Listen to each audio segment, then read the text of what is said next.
उम्र की चाहत। आज रविवार है। पूरा दिन बारिश होती रही है।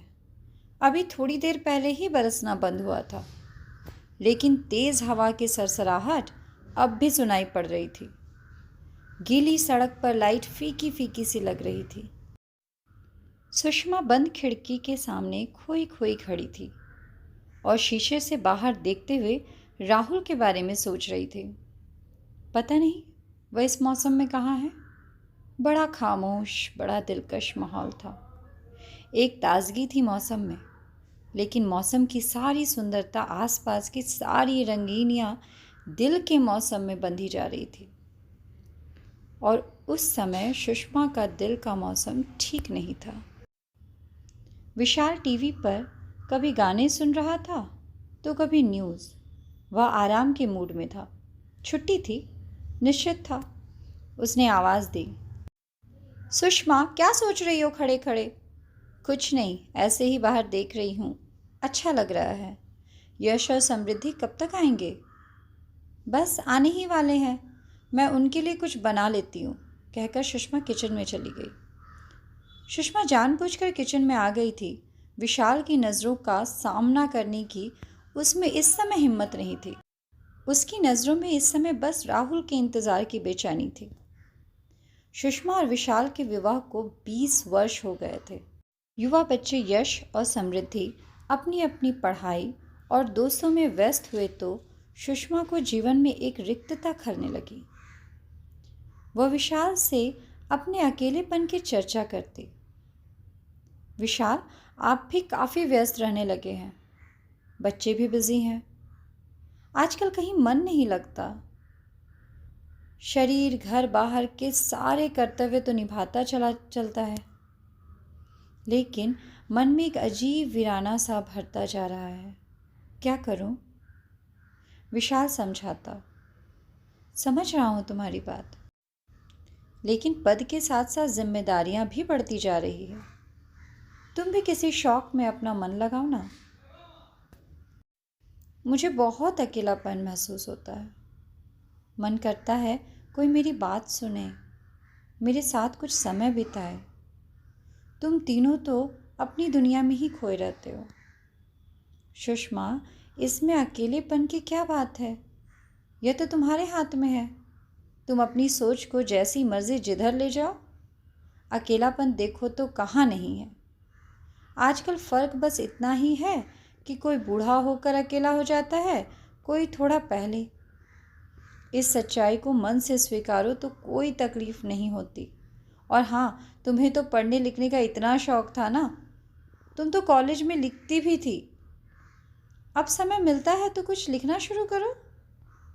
मगर सुषमा को अपने अकेलेपन से इतनी आसानी से मुक्त होना मुश्किल लगता। इस बीच विशाल ने रुड़की से दिल्ली एमबीए करने आए अपने प्रिय दोस्त के छोटे भाई राहुल को घर आने के लिए कहा, तो सुषमा राहुल से मिलने के बाद खिल ही उठी। हॉस्टल में रहने का प्रबंध नहीं हो पाया तो विजय ने विशाल से फ़ोन पर कहा, यार, उसे कहीं अपने आसपास ही कोई कमरा दिलवा दे। घर में भी सब लोगों को चिंता कम हो जाएगी। विशाल के खूबसूरत से घर में पहली मंजिल पर 2 कमरे थे। एक कमरा यश और समृद्धि का स्टडी रूम था, दूसरा एक तरफ से गेस्ट रूम था। रहते सब नीचे ही थे। जब कुछ समझ नहीं आया तो विशाल ने सुषमा से विचार विमर्श किया, क्यों ना राहुल को ऊपर का कमरा दे दे। अकेला ही तो है, दिन भर तो कॉलेज में ही रहेगा। सुषमा को कोई आपत्ति नहीं थी। अतः विशाल ने विजय को अपना विचार बताया और कहा, घर की ही बात है, खाना भी यहीं खा लिया करेगा, यहीं आराम से रह लेगा। विजय ने आभार व्यक्त करते हुए कहा, ठीक है, उसे पेइंग गेस्ट की तरह रख ले। विशाल हंसा, क्या बात कर रहा है, जैसे तेरा भाई वैसे मेरा भाई। राहुल अपना बैग ले आया। अपने हंसमुख स्वभाव से जल्दी सबसे हिल मिल गया। सुषमा को अपनी बातों से इतना हंसा था कि सुषमा तो जैसे फिर से जी उठी। नियमित व्यायाम और संतुलित खान पान के कारण सुषमा संतुलित देह यष्टि की स्वाभिमानी थी। राहुल उससे कहता, कौन कहेगा आप यश और समृद्धि की माँ हैं? बड़ी बहन लगती हैं उनकी। राहुल सुषमा के बनाए खाने की, उसके स्वभाव की, उसकी सुंदरता की दिल खोलकर तारीफ करता और सुषमा अपनी उम्र के 40वें साल में एक नवयुवक से अपनी प्रशंसा सुनकर जैसे नए उत्साह से भर गई। कई दिनों से विशाल अपने पद की बढ़ती जिम्मेदारियों में व्यस्त होता चला गया था। अब तो बस नाश्ते के समय विशाल हाँ हूँ करता हुआ जल्दी जल्दी पेपर पर नज़र डालता और जाने के लिए बैग उठाता और चला जाता। रात को आता तो कभी न्यूज़, कभी लैपटॉप, तो कभी फ़ोन पर व्यस्त रहता। सुषमा उसके आगे पीछे घूमती रहती, इंतज़ार करती रहती कि कब विशाल कुछ रिलैक्स होकर उसकी बात सुनेगा। वह अपने मन की कई बातें उसके साथ बांटना चाहती, लेकिन सुषमा को लगता विशाल की जिम्मेदारियों का सिलसिला थमने का नाम ही नहीं ले रहा था। उसे लगता एक चतुर अधिकारी के मुखौटे के पीछे उसका प्रियतम कहीं छिप सा गया है। बच्चों का अपना रूटीन था, वे घर में होते तो भी अपने मोबाइल पर या टीवी पर लगे रहते या फिर पढ़ाई में। वह बच्चों से बात करना भी चाहती तो अक्सर दोनों बच्चों का ध्यान अपने फ़ोन पर रहता। सुषमा उपेक्षित से उठकर अपने काम में लग जाती और अब अकेले में वह राहुल के संदर्भ में सोचने लगी।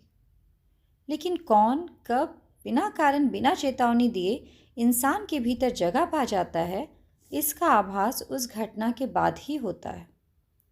सुषमा के साथ भी ऐसा ही हुआ। राहुल आया तो दिन ब दिन विशाल और बच्चों की बढ़ती व्यस्तता में मन के एक खाली कोने में भरे जाने की सी अनुभूति होने लगी।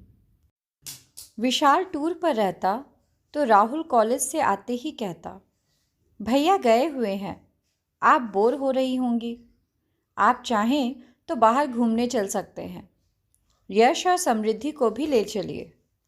सुषमा कहती, वे तो कोचिंग क्लास में हैं, देर से आएंगे, चलो हम दोनों ही चलते हैं, मैं गाड़ी निकालती हूँ। दोनों जाते, घूम फिर कर खाना खाकर ही आते। सुषमा राहुल को अपना पर्स कहीं निकालने ही नहीं देती। राहुल उसके जीवन में एक ताज़ा हवा का झोंका बनकर आया था। दोनों की दोस्ती का दायरा बढ़ता गया।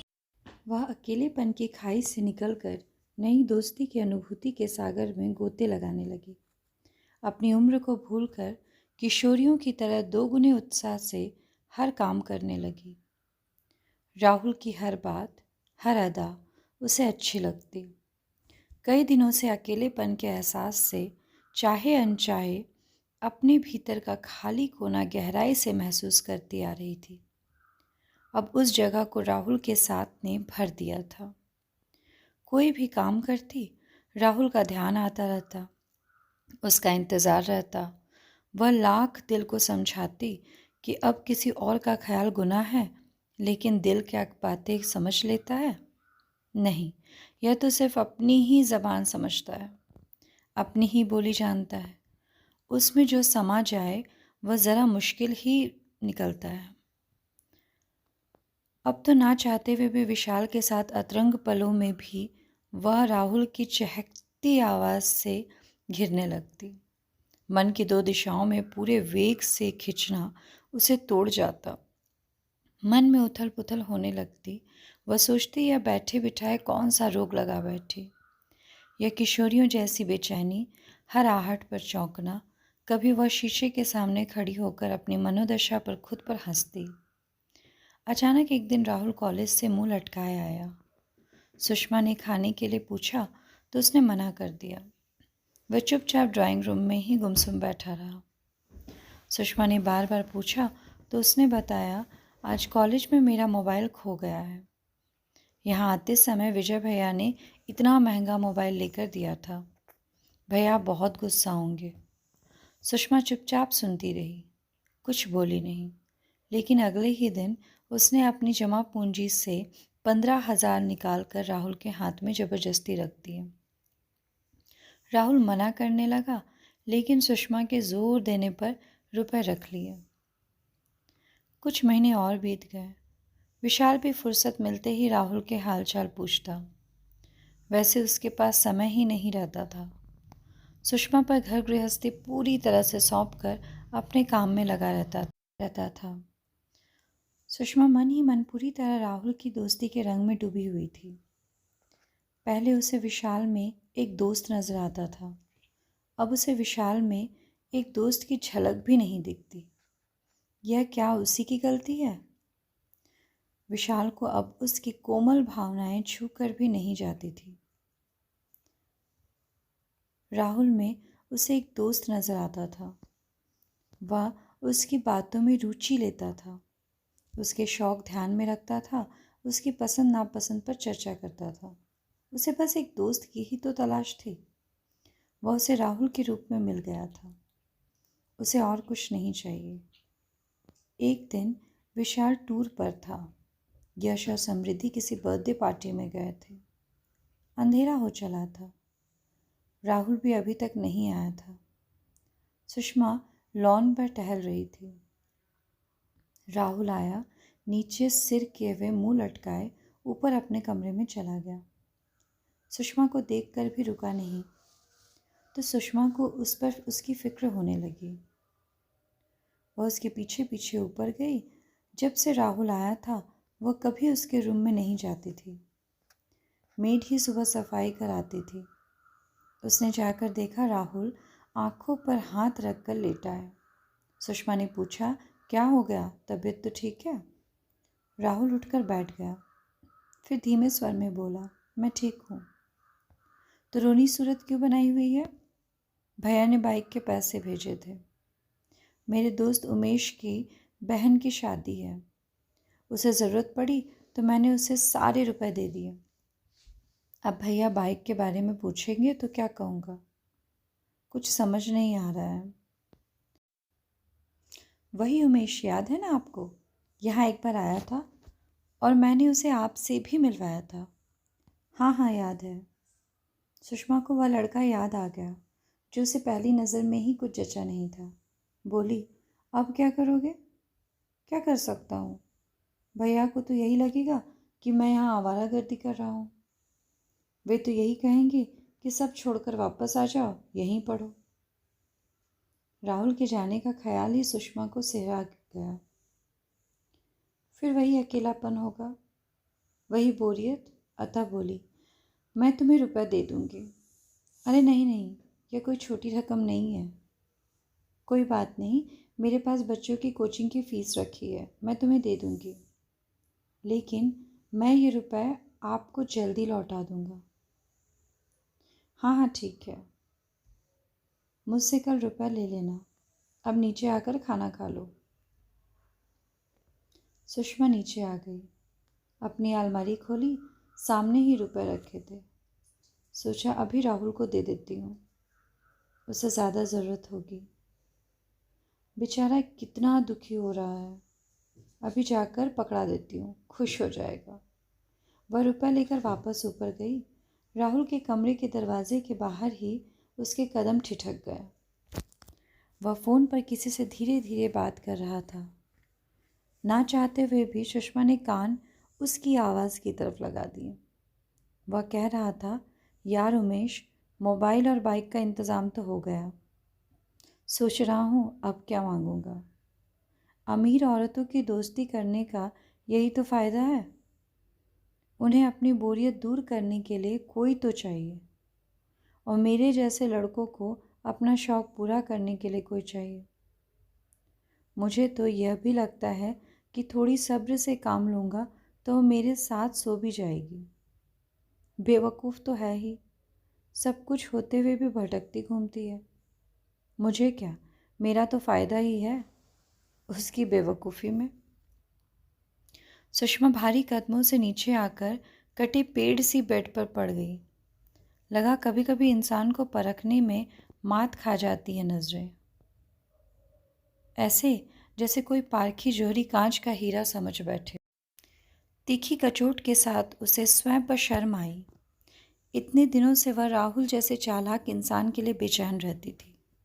सही कह रहा था राहुल, वही बेवकूफ़ी कर रही थी। अकेलेपन के एहसास से उसके कदम जिस राह पर बढ़ रहे थे, अगर कभी विशाल और बच्चों को उसके मन की थाह मिल जाती तो क्या इज्जत रह जाती उसकी। तभी विशाल की आवाज़ कानों में गूंजी, अकेलेपन से हमेशा दुखी रहने और नियति को कोसने से तो अच्छा है कि हम चीज़ों को उसी रूप में स्वीकार कर ले जैसी वो है। तुम ऐसा करोगी तभी खुलकर सांस ले पाओगी। इस बात का ध्यान आते ही सुषमा को कुछ शांति से मिली।